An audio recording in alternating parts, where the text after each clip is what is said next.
எல்லோருக்கும் அஸ்ஸலாமு அலைக்கும் வரஹ்மத்துல்லாஹி வபரகாத்துஹு. நபி ஸல்லல்லாஹு அலைஹி வஸல்லம் அவர்கள் கூறுகிறார்கள், லா இலாஹா இல்லல்லா என்ற இந்த கலிமாவை ஒரு மனிதர் அல்லாஹ்வின் மீது முழு நம்பிக்கை ஈமானோடு மனமுருகி எப்பொழுதும் திக்கிராக ஓதி வந்தால் அவருடைய பெரும் பாவங்கள் நீங்கி அது அல்லாஹ்வின் அரியணை அர்ஷ் வரை செல்லுகிறது. அந்த வார்த்தை நரகத்திலிருந்து பாதுகாப்பு பெற்று சொர்க்கம் செல்வார் என்று கூறுகிறார்கள்.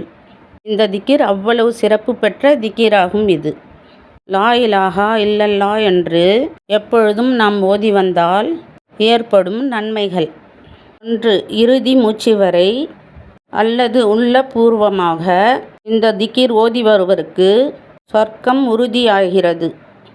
அவரை நரக நெருப்பு தீண்டாது, சொர்க்கத்தில் நுழைவார். 2. உண்மையான நம்பிக்கையுடன் இந்த திக்கிரை ஓதி வந்தால் அல்லாஹ் அவருடைய பாவங்களை மன்னிக்கிறான். 3. இந்த திக்கிரை முழு நம்பிக்கையோடு ஏற்றுக்கொள்பவர் மீது நரக நெருப்பு ஹராம் விலக்கப்பட்டது ஆக்கப்படுகிறது. 4. திக்கிர்களிலே மிகவும் சிறந்தது லா இலாஹா இல்லல்லா, அல்லாஹ்வை தவிர வேறு இறைவன் யாரும் இல்லை என்று. இந்த திக்கிரின் பொருள்: 5.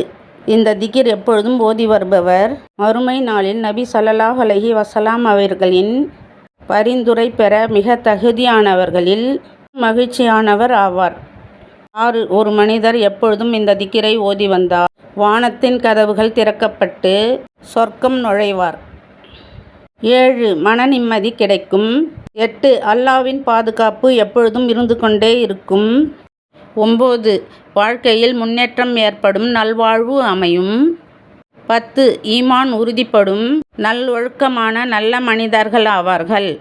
இந்த கலிமாவை ஓதி வருபவர்கள் லா இலாஹா இல்லல்லா முஹம்மதர் ரசூலுல்லாஹ், வணக்கத்திற்கு தகுதியானவன் அல்லாஹு தஆலாவை தவிர வேறு நாயகன் இல்லை.